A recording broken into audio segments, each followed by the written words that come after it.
So welcome back, ladies and gentlemen. I hope you enjoyed your lunch, had time to watch some of our videos and have a few words on our birthday wall. Our first presentation in the afternoon is titled COVID and Teacher Resilience, a boon or a burden, a question that has worried many of us. Our presenter is Dr. Mick King, who will share his research findings on the topic. Dr. King is an assistant professor at the Community College of Qatar. His broad research interests embrace education policy, medium of instruction, educational management, and teacher resilience. And this is what he will talk about today. Dr. King, please. Thank you so much, Cicely, and thank you everybody for inviting me, especially Svetlana, who reached out to me a little earlier this year after a presentation quite similar to today, which was done at Cam Tison.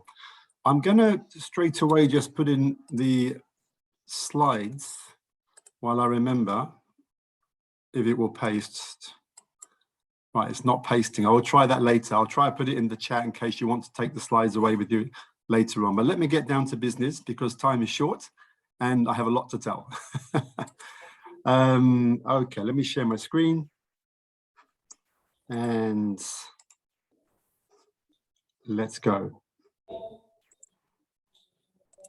So just before I start, I must admit, I'm in the UK at the moment. It's a little bit early, so I wasn't able to see the early sessions, but I did read the abstracts. It looks super interesting. And also the student projects I did get a chance to see, which were great. And my sister has a Shih Tzu dog as well, and I might advise her to take the dog to work to see how that works. Anyway, I'm talking today about COVID and teacher resilience, a boon or a burden.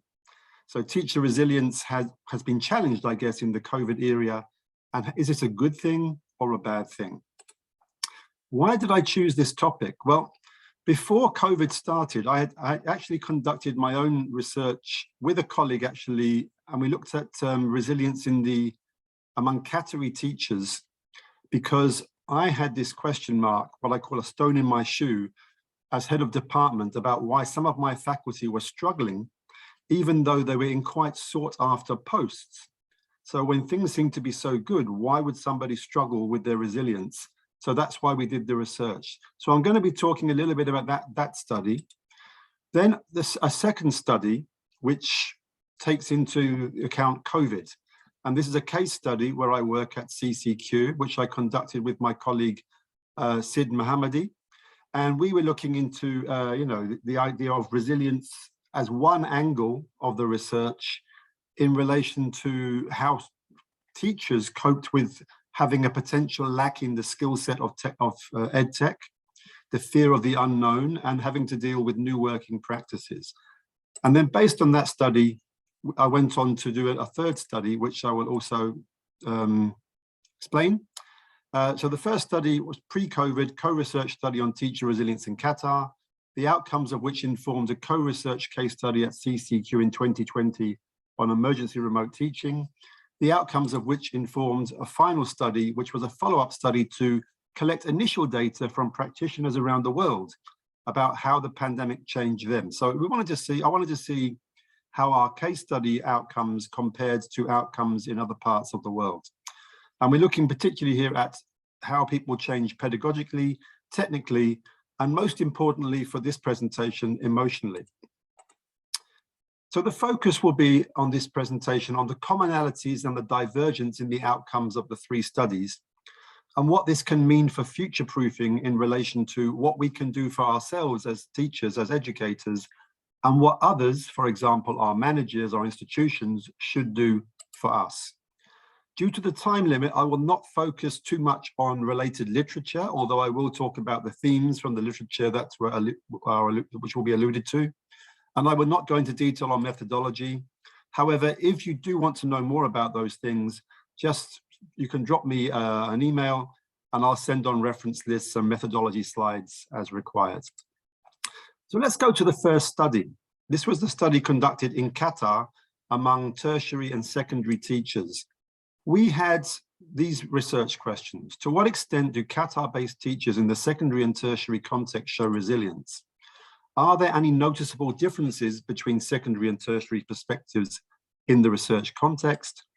And finally, to what extent can resilience be developed in the research context. I'm going to go into the themes of the literature in some detail here because they're also relevant for the second and third studies. So we looked at this aspect of regarding teaching as a profession and reasons why resilience might be tested. One is that salaries and benefits are often lower than in other professions. And in some societies, teachers are actually marginalized and blamed by the society for the performance of students.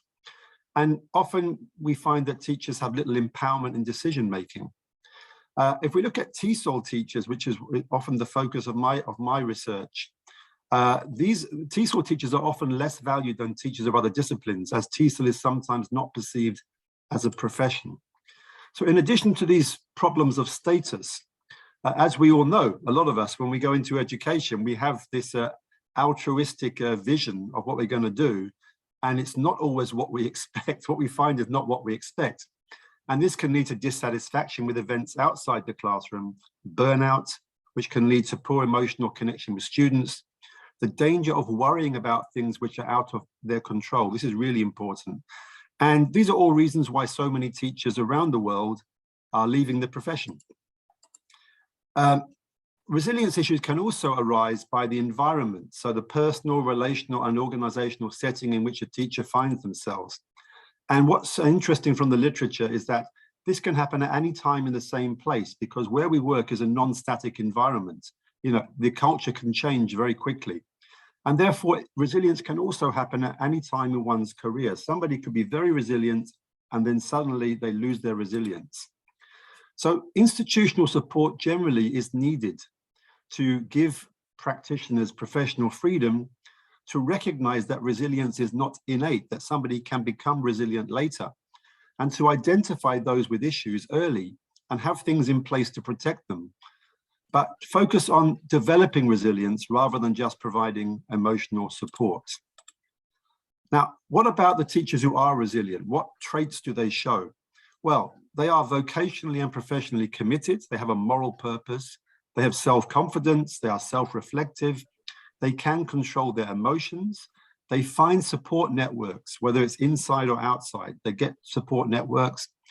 They let go of aspects of the job they can't control. That's really important. They use humor, and also they make work manageable, because long hours do not necessarily mean better outcomes, and perfectionism also does not mean always better outcomes. So in this particular context, for me, the research gap identification was that there was some research into veteran teachers and why they stay in the profession, but most research was on trainee or new career teachers regarding resilience. A lot of research was conducted in tough environments, and little, if any, research in the Gulf context, where basically we have very lucrative and preferable and nice job conditions. So the points to consider was, due to the nature of favorable local employment conditions, resilience should maybe be expected by employers. If hygiene conditions of employment, like salary and benefits, are favorable and we employ the best people, why wouldn't we expect them to be resilient? But however, we still have some who complain, stress out, get depressed, underperform, and threaten to leave. Why is that? Is it a problem they should sort out for themselves, or should they be receiving help? These were the questions going through my head as a head of departments at that time. So we had 3 research questions, and I'm going to give you the basic outcomes very quickly. So regarding the extent to which the Qatar-based teachers are resilient, in general, yes, the research showed that they were, with the exception perhaps of always trying to give 100%, which can lead to becoming stressed. So everyone said, yeah, I always give 100%. Maybe the literature suggests we should be aiming for 80 or 90. Interestingly, secondary teachers seem to be more resilient than tertiary teachers, possibly because tertiary teachers are more focused on their individual classes with their students. They have more to lose in respect to ego and respect and things like this. That could be the reason why.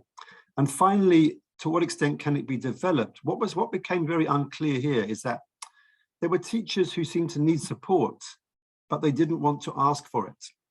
And because maybe they felt that would be a sign of weakness, especially because they had these very nice jobs and they didn't want to admit that they needed help. So it's questionable whether they would accept support from support networks. So in conclusion to this study, despite the relatively favorable context, stress, burnout, and associated issues are still evident in some cases, as it's not just about the money. Changing conditions can affect one's ability to be resilient as well. And Qatar-based TESOL teachers seem to be generally resilient. Tertiary TESOL teachers appear to feel less support and also appear less likely to seek it out. So resilience training may be difficult in these environments where people are unreceptive to accepting that they need help. However, it's dangerous to assume that it's not needed in the research context. So that was the first study. And then this happened, COVID. And so this was ripe for another study about resilience. So we conducted a case study at work to see how the language teachers in our college coped with the change from face-to-face teaching to emergency remote teaching. So it was a case study at CCQ where I work. Our research questions in this study, I'm going to be very brief on the second study. Our research questions were, to what extent were CCQ's language teachers prepared for online teaching? To what extent were steps taken by language teachers and the institution to support online teaching effective? And finally, to what extent are language teachers prepared for future online teaching? And of course, that last research question is very key to the theme of today's symposium. So taking into account the literature themes for study one, we considered resilience as a key part of our theoretical and research framework on this particular study. And once we had done the literature and we'd conducted the research, we reported the outcomes thematically. And the themes that we actually covered were, excuse me, I'm having my cup of tea. Teacher preparedness, college response, self-efficacy, collegiality, students, and the way forward, as these were all things which seem to affect resilience either positively or negatively in our particular case. So very quickly, the general outcomes were, to what extent were CCQ teachers, language teachers prepared? They were, because we actually had done a lot of online training before. We'd started a hybrid program. So generally speaking, people coped pretty well. And they generally, the institution was given a lot of support from the faculty for the way that they took quick action to provide the training and the support and the flexibility which was required at that time. But also there was a great sign of language teachers interacting with other teachers, forming their own support networks and communities to help each other out to get over this difficult period. But the third research question, to what extent are language teachers prepared for future online teaching?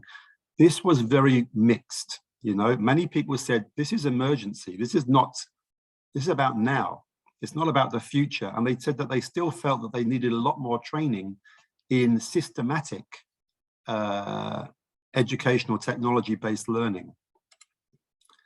Now, this study has been published, and so if you're interested, you might want to look it up at the link given here. So we presented this study to a number of different groups of teachers. One was in our sister university at Qatar University, and we conducted the same survey while they were actually listening to our presentation. They went online, and their findings were exactly the same as ours. We then presented it in Iran, and we had a post-presentation discussion. We found there were some similarities, but there were different. The only differences really were based on resource availability. The Iranian teachers did not have the access to technology that we did in Qatar. So this got me thinking about, okay, what are others' experiences? What about other countries? You know, did they have the same sort of, difficulty in trying to turn something chaotic into something of order? And what did they think about the way we should go now in relation to the way forward? So that led us to the third study. I'm just checking my time. I'm okay. All right. So Study 3 was the application of study 2 to a wider demographic. And I did this one alone. I had some design dilemmas because I wasn't too sure how I could reach out to people all over the world. I tried a flexible approach, a quantitative and qualitative survey. I used the tenets of moderate grounded theory where concepts are provisional and open to question, a tentative starting point. Rather than starting from zero, I recognized that I had some background and some knowledge. There were networking challenges. I tried very hard to reach out to a lot of people, but it wasn't always that easy. In the end, I got 71 responses, but 34 are interested in a follow-up, so I may be following this study up later. Most of my participants were in the college, university level, as you can see. So we can say that the results are more reflective of that level of education. Regarding the teaching mode, most of them were teaching face-to-face, pre-pandemic. During the pandemic, most moved to fully online with some blended learning. And then we can call it kind of post-pandemic, I guess, now, or at the time of the study. It was a mix. Some people moved back to face-to-face, some stayed in blended format, some remained online. I got most of my respondents from the Middle East. That's naturally because of where I work, I have more context. It would be great to extend this to more people. But this just gives you a view that there was representation around the world, albeit with the small numbers. Regarding pedagogical change, had people change their pedagogy as a result of COVID? There was, as you can see, the blue is strongly agree and the oranges agree. So most people felt that they had changed their belief in pedagogy as a result of COVID.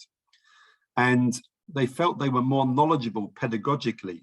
I think sometimes they were mixing up tech, ed tech with pedagogy, and you could argue that they're not quite the same thing.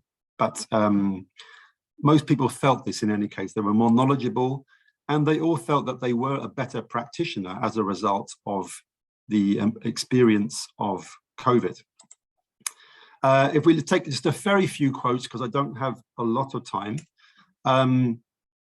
these were some of the themes that came through strongly. I'll let you read them for yourself. A teacher in Qatar said, "It has definitely challenged my prior beliefs in ways of teaching effectively, especially in regards to the use of technology in teaching and learning."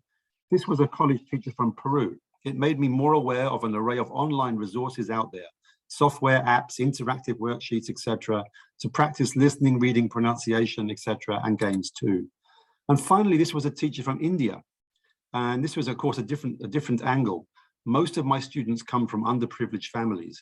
Reaching them was a big challenge because they often had no smart devices or were sharing devices with others. I had to work my way around that." So she had to be very resourceful. And finally, "Being forced to teach online has made me look harder at the positive and negative aspects of virtual learning." So it made people think. Regarding technological change, most teachers felt quite competent regarding the use of technology before COVID, but most of them also said, "I want to learn more" at the end. So they felt they weren't the finished article. Regarding using technology for course administration, most people felt that they're quite good at this already. And they also felt that they were better now in educational technology for teaching. I'm going to skip the quotes here just because of time, but you can get some of the themes here which came through as important in technological change: self-development, enforced development. We're forced to change. Great opportunity. We had extended use of technology, a feeling of growth, a few people with negative reactions. I will share the slides later, so you'll have a chance to look at these, if you wish, these quotations. But the most important thing to talk about here is emotional change. So regarding resilience pre-pandemic, people felt that they were, pretty resilient as teachers. Did they feel more resilient now? Here there's an interesting change. It's very divided. We have some who strongly agree, some who agree, quite a few who are neutral, and there is maybe 20% who say, "No, I don't feel more resilient now." So this is the area of interest, I guess. Are you more positive about yourself as a TESOL professional? Again, very mixed answers regarding this. So it seems to have had have knocked a lot of people's confidence to a certain degree. Regarding emotional change, yeah, a lot of people mentioned they had challenges. Some said I'm a better teacher, or I remain resilient, I'm more adaptable, I use more a sense of community for support. And some of the positives that were mentioned included, I'm now aware of my potential. I have an ability to thrive, an ability to cope. I have a sense of achievement by managing this. It's opened my adventurous nature. I really have worked on my collegiality to look for support. And there's been a lot of positivity around in the team to support me. But there were people with challenges, and I would like to take the time, if I have time, just to go through some of these. So this was a teacher from the UAE. He said, oh, I'm not sure if it was a he or a she, I've had enough and need a change. The pandemic has hastened and emphasized this. A college teacher from the USA, the way that our institution has seemed to knowingly allow more cheating online assessments has negatively affected my sense of professionalism. This was a language center teacher from Romania. I've learned new things, but also struggled with those things too. And I still don't believe I am as good a teacher in the new way of doing things. This was a college teacher from the US. An unsupportive employer in COVID has made experience dreadful, changing careers soon. This was a college teacher from Canada. I am resilient, but I feel humble truly in that there is no end to the learning, and everything changes so fast that I seem to be continually scrambling to learn something new and fight my fears of failure. And finally, again, from an under-resourced place, Kenya. This was a K-12 teacher. COVID overstretched my resilience in as far as managing work and family balance and the pedagogic challenges in order to adapt to present realities. So what does this tell us about future-proofing? Well, I think we need to consider the following. COVID seems to have increased our resilience in general, but not for everyone. And this is especially true in relation to emotional resilience. So it's not just about technology and fear of technology. Change of any kind, or feeling a sense of lacking control, just like in study one, appears to be a trigger for resilience issues. And resilience may occur even in supposedly preferential environments, because faculty may not want to admit to struggling.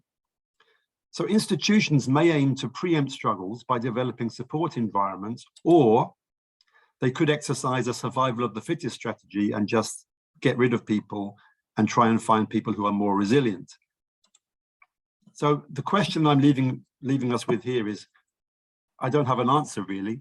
Who is responsible for future-proofing an educator? Is it the employer or the educators themselves? And with that, I'll stop sharing and come back into the room. So thank you very much for listening, everybody. And we might have time for a few questions or comments if there are any. Thank you, Dr. King. So let's see if we got any questions here.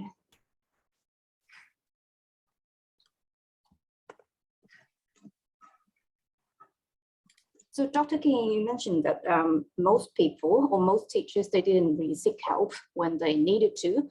And at that time, what sort of help was available to teachers then? Well, what was available? I mean, the thing is, as a chair at the time, I mean, I'm always available for people, you know, but in areas of emotional resilience, it's kind of going into the field of psychology or psychiatry, or you need to have people who are specialists to help people, I think, and to make the first move and to actually say to somebody, look, do you need help? They may take that as an insult. They may start to worry that you're picking up on the fact that they're struggling. And so I never quite knew as a chair what to do in that regard. You know, should I make the first move? Would it be taken in the wrong way? I mean, so you could send out a general sort of email like, you know, I'm always here, my door's always open. If you have any issues, please come and talk to me. I never really got the answer that I wanted from that first study. because I was hoping that, you know, the research would give me some kind of clues, but it kind of left me a little bit disappointed, really, that there didn't seem to be an answer. So I think it's just an interesting question for us all to consider, as whether we are on the management side or educators ourselves. Should we say that we're struggling? Should we try and get support maybe from our peers? I'd like to think that, you know, being the kind of person that I am, that people can come and talk to me. But yeah, people were maybe more worried about the people above me and what they might do if they found out they were struggling. All right, we've got a question here. So the majority prefer to continue online. So how can we encourage students to come to class to study face-to-face? Yeah, well, I mean, it's not really relating, I think, to the presentation, but I think it's interesting. I think that, you know, there's a mixed reaction where I work from students. Some actually really enjoy being back face-to-face. Some actually enjoyed the comfort of, like, not putting on their cameras here. Culturally, that's the way it is. So they could sort of maybe hang around in their bedclothes or be multitasking while they're following class, and they quite like that. I think it says a lot about the student and their attitude to academia if they say that they, you know, they don't want to come back face to face. How do you encourage them? I don't know if you can. I mean, you can make it a rule. Try to let them see that face to face has advantages. And that was one thing that I think students did say when they came back, is that it's so nice to be back, to be interacting with each other, like to getting, you know, immediate feedback on what's going on. I personally quite enjoy teaching online. I don't know how you all feel about it, but I saw some benefits from it. But face-to-face is nice, just for the connection with your learners, I think. We've got another one. So from your research, it seems to suggest that teachers sort of need help. Then for managers, who supports the managers then? Oh, that's a very good question. Wow. I mean, I think that sometimes managers don't get enough support. I mean, honestly, I mean, I've been in middle management I was in middle management for 15 years. I finally told them, that's it, I'm stepping down. I think that the upper management are aware of how stressful it is, especially for middle managers. And they do, I mean, I work, thankfully, the reason that I stayed in it for as long as I did is because my managers were good. They were understanding. It didn't make the work any easier, but at least I felt I could go and talk to them, and they were very sympathetic. I mean, they would try and help out. So just having someone who will listen, someone who would try to be supportive. If you ask for some flexibility, they'll give it to you. I think that's maybe the best way to support people in management.